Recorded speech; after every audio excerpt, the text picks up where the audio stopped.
ಜನಗಳ ರಕ್ತ ಹೀರೋ ಸ್ವಾಮೀಜಿಗೆ ಕಾನೂನು ರೀತಿಯಲ್ಲೇ ಭಕ್ತರೇ ಕಿತ್ತಾಕಬೇಕು. ಶಿಗ್ಲಿ ಬಸ್ಯ ಯಲಬುರ್ಗಾ ಪಟ್ಟಣದ ಬಯಲು ರಂಗಮಂದಿರದಲ್ಲಿ ಫೆಬ್ರವರಿ 23 ಸೋಮವಾರ ಶ್ರೀ ಸಿದ್ದರಾಮೇಶ್ವರ ಸಂಸ್ಥಾನ ಹಿರೇಮಠದ ಆಸ್ತಿ ವಿವಾದ ಕುರಿತು ಭಕ್ತರ ಜಾಗೃತಿ ಸಮಾವೇಶ ಸಭೆಯನ್ನ ಮಠದ ಭಕ್ತರು ಹಮ್ಮಿಕೊಂಡಿದ್ದರು.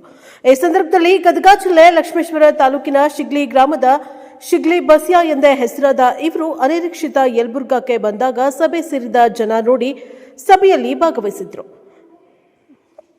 ಇವರನ್ನ ನೋಡಿದ ಫಾಲೋವರ್ಸ್ ಜನರು ಮಾತನಾಡಲು ಹೇಳಿದ್ರು. ಆಗ ವೇದಿಕೆ ಮೇಲೆ ಮಾತನಾಡಿ, ನಮ್ಮ ದೇಶದ ಕಾನೂನು ಯಾವುದೇ ಪ್ರಕರಣ ತೀರ್ಪು ನೀಡಬೇಕಾದ್ರೆ ಹೆಣದ ಮೇಲೆ ತೀರ್ಪು ನೀಡೋದು, ಹೆಣದ ಮೇಲೆ ಪರಿಹಾರ ಕೊಡೋದು, ಸತ್ತ ಹೆಣದ ಪಂಚನಾಮೆ ಮಾಡೋದು ನಿಲ್ಲಬೇಕು ಎಂದರು. ಆದ್ದರಿಂದ ನಮ್ಮ ಸಮಾಜ ಮತ್ತು ಯುವಕರು ಸಂವಿಧಾನ ಓದಬೇಕು, ಕಾನೂನು ತಿಳಿದುಕೊಳ್ಳಬೇಕು. ಬಳಿಕ ಮಾತನಾಡಿ, ಯಾವುದೇ ಸ್ವಾಮಿಗಳು ಆಗಿರಲಿ ಅವರು ಧರ್ಮ ರಕ್ಷಕರಾಗಬೇಕು. ಧರ್ಮ ಭಕ್ಷಕರಾಗುವುದು ಭಕ್ತರ ರಕ್ತ ಹೀರುವ ಸ್ವಾಮಿ ಇದ್ದಂತೆ. ಅಂತ ಸ್ವಾಮಿಯನ್ನ ಕಿತ್ತಾಕಬೇಕು. ಮಠಕ್ಕೆ ಪಟ್ಟಾಧಿಕಾರ ಮಾಡಿ ಮಠದ ಜವಾಬ್ದಾರಿ ಭಕ್ತರೇ ನೀಡಿರುತ್ತಾರೆ. ಹಾಗಿದ್ದ ಮೇಲೆ ಭಕ್ತರೇ ಕಾನೂನು ರೀತಿಯಲ್ಲಿ ಕಿತ್ತಾಕಬೇಕು. ಇಂಥ ಭಕ್ತರ ರಕ್ತ ಹೀರೋ ಸ್ವಾಮಿಗಳು ಬೇಡ ಎಂದು ಭಕ್ತರಿಗೆ ಧೈರ್ಯ ತುಂಬುವ ಮಾತು ಹೇಳಿದರು. ಸಹಸ್ರ ಸಂಖ್ಯೆಯಲ್ಲಿ ಸೇರಿದ ಜನ ಶಿಗ್ಲಿ ಬಸ್ಯ ಅವರ ಮಾತಿಗೆ ಕೇಕೆ ಹಾಕಿ ಚಪ್ಪಾಳೆ ಸಿಳ್ಳೆ ಹೊಡೆದು ಹರ್ಷ ವ್ಯಕ್ತಪಡಿಸಿದ್ದಾರೆ.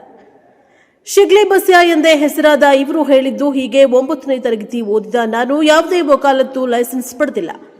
ಹೇಗಿದ್ದು 48 ಕೋರ್ಟ್ನಲ್ಲಿ 7 ಸೆಂಟ್ರಲ್ ಕೋರ್ಟ್ನಲ್ಲಿ 262 ಪ್ರಕರಣಗಳನ್ನು ಸ್ವತಃ ನಾನೇ ವಾದ ಮಾಡಿ ಕೇಸಿನ ಗೆದ್ದು ಬಂದಿದ್ದೇನೆ. ಇಷ್ಟೊಂದು ಪ್ರಕರಣ ಇರುವ ನನ್ನಂತವನಿಗೆ ಶಿಕ್ಷೆ ವಿಧಿಸಲು ಆಗಿಲ್ಲ. ಅಂದಮೇಲೆ ಅಪರಾಧಗಳ ಸಂಖ್ಯೆ ಹೆಚ್ಚುತ್ತಿವೆ ಎನ್ನುವ ಅರ್ಥದಲ್ಲಿ ಹೇಳಿದ ಅವರು, ಒಬ್ಬ ಅಪರಾಧಿಗೆ ಅಪರಾಧಕ್ಕೆ ಶಿಕ್ಷೆ ಆಗಬೇಕೇ ವಿನಃ ಒಬ್ಬ ನಿರಪರಾಧಿಗೆ ಅಲ್ಲ. ಕಾರಣ ಎಲ್ಲರೂ ಸಂವಿಧಾನ ಓದಿ ಕಾನೂನು ತಿಳಿದುಕೊಳ್ಳಿ. ನಮಗಾದ ಅನ್ಯಾಯ ನಾವೇ ವಾದ ಮಾಡುವ ಆಸಕ್ತಿ ನಮಗೆ ದೇವರು ಕೊಟ್ಟಿದ್ದಾನೆ.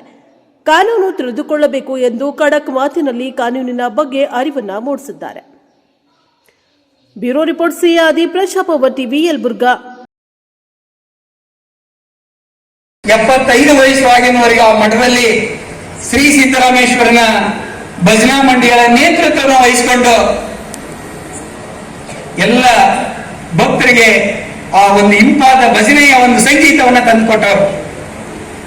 ಇವ್ರು ಏನ್ ಮಾಡ್ತಾರೆ ಅಂದ್ರೆ, ಅವ್ರಿಗೆ ಏನ್ ಮಾಡಿದ್ರು ಅಂದ್ರೆ, ಅವರು ಬೇಲ್ ಕಟ್ಗಿ ನಮ್ಮ ಮಠದಂತ ಕಳತನ ಮಾಡ್ಕೊಂಡೋಗಿದ್ದಾರೆ. ಶಿಗ್ಲಿ ಬಸ್ಯ ಎನ್ನಡ ಅಂದ್ರೆ ಎಡಕ್ಕೆ, ಎಕ್ಕಡ ಅಂದ್ರೆ ಬಲಕ್ಕೆ, ಕನ್ನಡ ಅಂದ್ರೆ ಹೋಗಿದೆ ಮೇಲಕ್ಕೆಂತ ನಮ್ಮ ಕರ್ನಾಟಕದೊಳಗೆ ಆಡೋ ಮಕ್ಕಳಿಗೂ ಕೇಳೋ ಹಾಗೆ ಲಾಂಗ್ ಲೈಸೆನ್ಸ್ ಇಂದ ಕೇವಲ 9ನೇ ತರಗತಿಯಲ್ಲಿ ಪಾಸ್ ಆಗಿರುವ ಈ ಶಿಗ್ಲಿ ಬಸ್ಯ 262 ಕೇಸು, 48 ಕೋರ್ಟ್ನಾಗ 262 ಕೇಸು ಸ್ವಂತ ಹದ ಮಾಡಿ ಗೆದ್ದಂತ ಬಸ್ಯಾದೇನೆ. ಅದಕ್ಕೋಸ್ಕರ ಇವತ್ತು ನಮ್ಮ ಭಾರತ ದೇಶದೊಳಗೆ ಇವತ್ತು ಸತ್ತ ಮೇಲೆ ತೀರ್ಪಾಗೋದು, ಸತ್ತ ಹೆಣ ಮೇಲೆ ಪರಿಹಾರ ಕೊಡೋದು, ಸತ್ತ ಹೆಣ ಮೇಲೆ ಪಂಚನಾಮ ಬರೆಯೋದು ನಿಲ್ಲಬೇಕು. ಪ್ರತಿಯೊಬ್ಬರು ಕಾನೂನು ಕಲಿಬೇಕು, ಸಂವಿಧಾನ ಓದಬೇಕು. ಯಾಕಂದ್ರೆ ಇವತ್ತ ಈ ಶಿಗ್ಲಿ ಬಸ್ಯ 33 ವರ್ಷ ಆಲ್ ಕರ್ನಾಟಕ 7 ಸೆಂಟ್ರಲ್ ಜೈಲ್ ಸುತ್ತಿ ಬಂದ್ರು ನನ್ನಂತ ಒಬ್ಬ ಅಪರಾಧಿಗೆ ಒಂದು ದಿನ ಶಿಕ್ಷೆ ಇವತ್ತ ನಾವು ಕಳ್ಕೊಂಡಿದ್ದನ್ನ ನಾವೇ